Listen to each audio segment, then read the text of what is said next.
విశ్వసనీయ భాగస్వామ్యం వల్లనే సాధ్యమైంది. ఈ మార్పుకి సారథులు మన రాష్ట్ర ప్రజలేనని మేం బలంగా నమ్ముతున్నాం. 2024 జూన్లో రాష్ట్ర ప్రజలు ఎన్డీఏకి కనీ విని ఎరుగని రీతిలో ఘన విజయం కట్టబెట్టినప్పుడే ఈ మార్పు మొదలైంది. ప్రజలు మాకు వేసిన ప్రతి ఓటు వెనుక వారి ఉద్దేశం బలంగా స్పష్టమైంది. ప్రజలు వారితో పాటు వారి పిల్లలకు సురక్షితమైన బంగారు భవిష్యత్తు కోసమే ఎన్డీఏని అధికారంలోకి తెచ్చారు. గత ప్రభుత్వం పారిశ్రామికవేత్తల్ని, పెట్టుబడిదారుల్ని రాష్ట్రం నుంచి తరిమేసింది. 2019-24 మధ్య అప్పటి పాలకుల నుంచి ఎదురైన చేదు అనుభవాలతో పెట్టుబడిదారులు రాష్ట్రానికి రావాలంటేనే భయపడిపోయారు. పెట్టుబడులు రాకపోవడం, ఉన్న పరిశ్రమలనే మూసివేయడంతో నిరుద్యోగం తాండవించింది. కూటమి అధికారంలోకి వచ్చాక ఈ 20 నెలల్లో పరిస్థితులు పూర్తిగా మారాయి. పెట్టుబడిదారులకు దేశంలో అత్యంత అనుకూలమైన పరిస్థితులు ఇప్పుడు మన రాష్ట్రంలో ఉన్నాయి.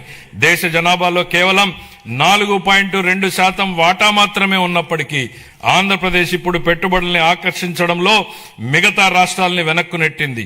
పెట్టుబడిదారులకు అత్యంత స్నేహపాత్రమైన రాష్ట్రంగా నిలిచింది. బ్యాంక్ ఆఫ్ బరోడా నివేదిక ప్రకారం 2025-26 ఆర్థిక సంవత్సరంలో ప్రతిపాదిత పెట్టుబడుల్లో 25% ఆంధ్రప్రదేశ్కు రావడమే దీనికి నిదర్శనం. బ్రాండ్ చంద్రబాబు వల్లనే ఇది సాధ్యమైంది. ఇప్పటి వరకు మనం ఈజ్ ఆఫ్ డూయింగ్ బిజినెస్ గురించి మాట్లాడేవాళ్ళం. ఇప్పుడు గేరు మార్చాం. స్పీడ్ ఆఫ్ డూయింగ్ బిజినెస్ ఇప్పుడు మన విధానం. గౌరవ ముఖ్యమంత్రి చంద్రబాబు నాయుడు గారి సమర్థ నాయకత్వం, దార్శనికత, ప్రభుత్వ సుస్థిర విధానాలు రాష్ట్రాన్ని విజన్ స్వర్ణాంధ్ర 2047 లక్ష్యం దిశగా వేగంగా నడిపిస్తున్నాయి. ఆంధ్రప్రదేశ్ భవిష్యత్తుని స్వర్ణమయం చేసే మహాక్రతువులో గౌరవ ముఖ్యమంత్రి గారి చారిత్రాత్మక పాత్ర పోషిస్తున్నారు. తాను నాటిన చెట్ల నీడలో తానెప్పటికీ కూర్చోలేనని తెలిసినా భావి తరాల కోసం చెట్లు నాటే వ్యక్తే జీవితం యొక్క నిజమైన విలువలను అర్థం చేసుకున్నాడు అన్న విశ్వకవి గురుదేవులు శ్రీ రవీంద్రనాథ్ ఠాగూర్ గారి మాటల్ని ఇక్కడ నేను ఉటంకిస్తున్నాను. గౌరవ ముఖ్యమంత్రి ఈ భావనకు అసలైన ప్రతిరూపం. ఆయన కేవలం దూరదృష్టి గల నాయకుడు మాత్రమే కాదు, దాన్ని సాకారం చేయగల దక్షత కలిగినటువంటి నాయకుడు. తన దార్శనికతతో అమలు చేస్తున్న విధానాలు భావితరాలకు మేలు చేస్తాయన్న దృఢ విశ్వాసంతో వాటి సాధనకు అహర్నిశలు నిస్వార్థంగా కృషి చేస్తున్న గొప్ప నాయకుడు. సమాజ క్షేమం కోసం 365 రోజులు అవిశ్రాంతంగా ఒక తపస్సులాగా పనిచేస్తున్నారు.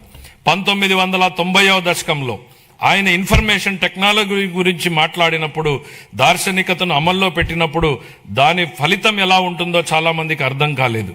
కానీ అప్పటి యువత దాంతో ప్రయోజనం పొంది జీవితంలో పురోగమించడమే కాకుండా ప్రపంచవ్యాప్తంగా అవకాశాల్ని అందిపుచ్చుకుని సత్తా చాటారు.